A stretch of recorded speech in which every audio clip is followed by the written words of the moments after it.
కెరీర్లో అన్ని హిట్సే, అందరూ స్టార్ హీరోలే, ఎవ్వరికీ ఫ్లాప్ ఇవ్వలేదు. నిర్మాతలకు డిజాస్టర్స్ అంతకంటే ఇవ్వలేదు. అయినా సరే ఆ డైరెక్టర్కు కంటిన్యూస్గా మూవీస్ ఉండవు. 2 ఏళ్ల క్రితం ఒక సూపర్ హిట్ తీశాడు. ఇన్నాళ్లకు ఒక స్టార్ హీరో డేట్స్ లాక్ చేశాడు.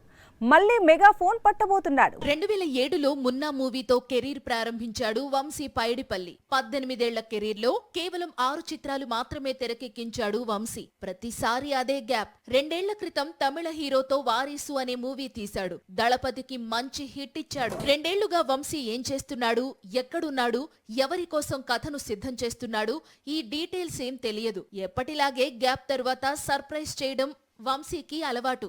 ఇప్పుడు అదే సెంటిమెంట్ ను రిపీట్ చేశాడు. త్వరలో ఆమీర్ ఖాన్ తో మూవీ చేయబోతున్నాడని లీక్స్ ఇస్తున్నాడు. ఆమీర్ ఇప్పటికే Sitaare Zameen per movie shooting ను కంప్లీట్ చేశాడు. మరోవైపు రజనీకాంత్ తో కలిసి కూలీలో నటిస్తున్నాడు. ఆ తరువాత వంశీ పైడిపల్లి మేకింగ్ లోనే న్యూ మూవీ చేయాలనుకుంటున్నాడు. ఇందుకు సంబంధించి కేవలం లైన్ మాత్రమే ఓకే అయింది. ఇంకా స్క్రిప్ట్ రెడీ కావాల్సి ఉంది. ఒకవేళ ఆమీర్కు నచ్చే విధంగా స్క్రిప్ట్ రెడీ అయితే వంశీ పైడిపల్లి బాలీవుడ్ వెళ్తాడు. ఈ మూవీ దిల్ రాజు తన బ్యానర్లో నిర్మిస్తాడు. కొద్ది రోజుల్లో ఈ క్రేజీ ప్రాజెక్టుపై మరింత క్లారిటీ రానుంది.